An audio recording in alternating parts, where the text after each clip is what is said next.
Stories like this are really heart-wrenching. How careful can one really be? I mean, you employ a house help and pay them salaries. Sometimes you even pay them much more, give them food, and then what you get in return is wickedness. It's chaotic. I mean, I've heard several stories of how people helped people, bring them into their homes, employ some even employ them and pay them even much more than minimum wage.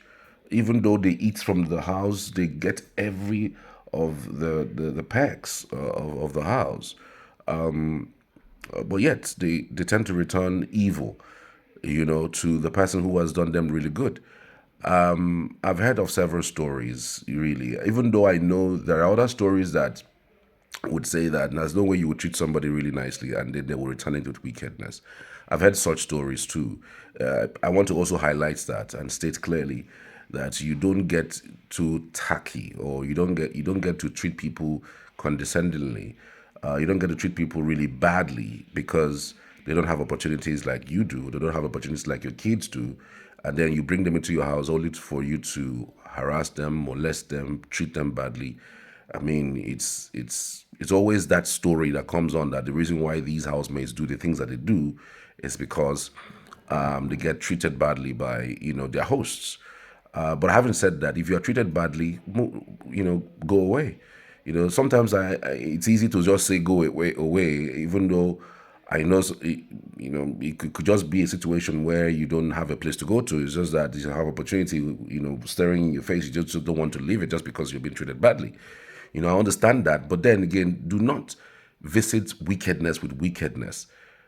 Just because somebody treated you badly, and then you want to go the whole hog in stealing from them, and even and treating their own siblings or their own kids badly too. All right. If you feel bad about a certain situation, go away. It's as simple as that. This story is just crazy. Watch this. Bright, and this is Delta State Police Command. We are presently at the Special Anti-Kidnapping and Cybercrime Unit of Delta State Police Command. In Delta State, we always advise people to trust the process. Residents should trust the police. Whenever anything happens to you that borders on crime and criminality, don't keep it to yourself. Bring it to us. I think this is a proper example of a problem shared is a problem solved, not problem doubled.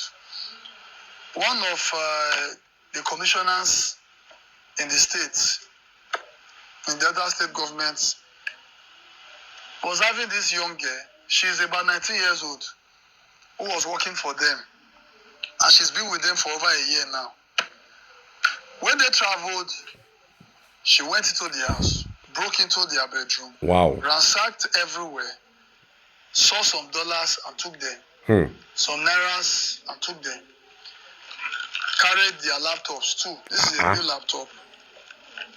The said commissioner has an empowerment scheme where he uses POS and cash to empower Deltans. Wow. She went away with 2 of the POS. It didn't stop there.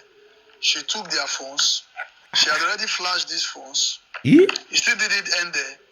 She carried, this one is the Rica. The Rica is what? It's tin tomato, Abi? Tin tomato, the Rica tin tomato.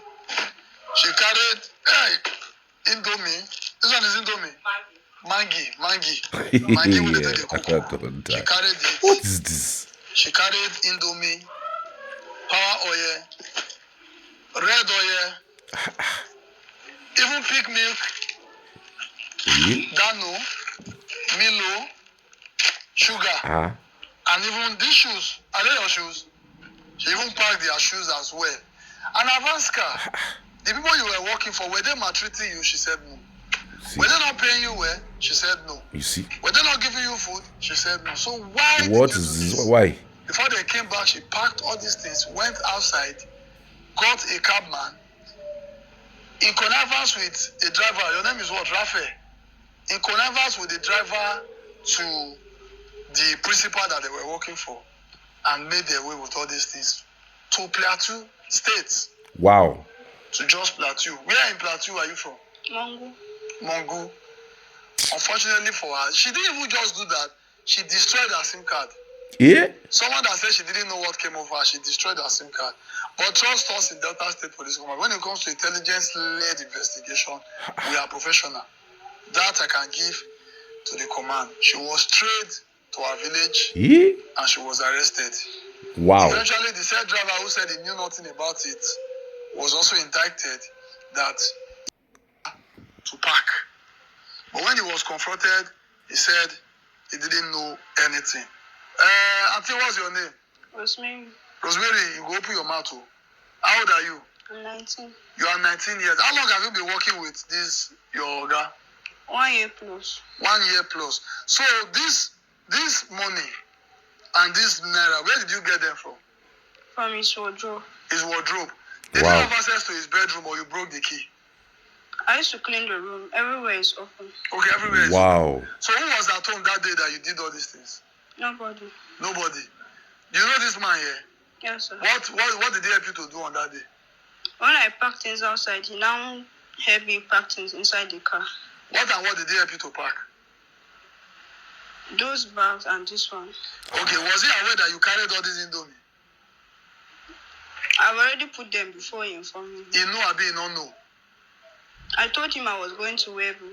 To Weibo. Yes. Did he see all this Indomie?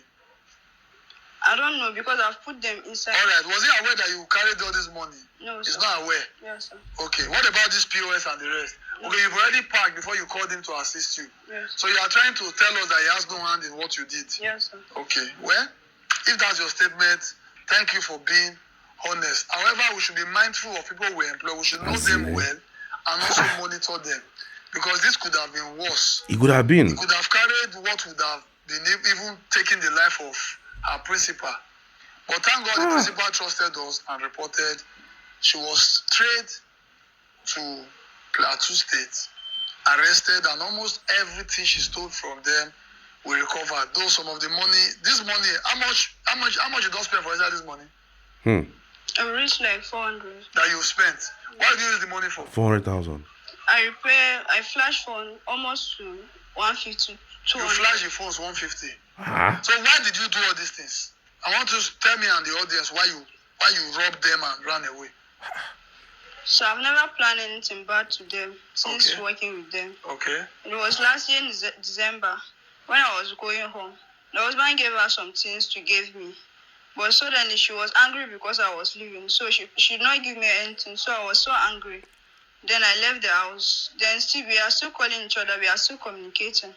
So one time, it was so hard for us because we are displaced by Fulani. That's when you were in Jos. Yes. So you now came back to work with them. Yes. So when you were coming back, you came back with the mind that you want to revenge. No, sir. Because I really don't have time for all your story. Are you trying to justify what you have done? What you have done? No, sir. How does this make you feel? It makes me feel so sad. If you work so hard to get something like this and someone comes and take them away from you, how will you feel? Hi. I will not be happy, sir.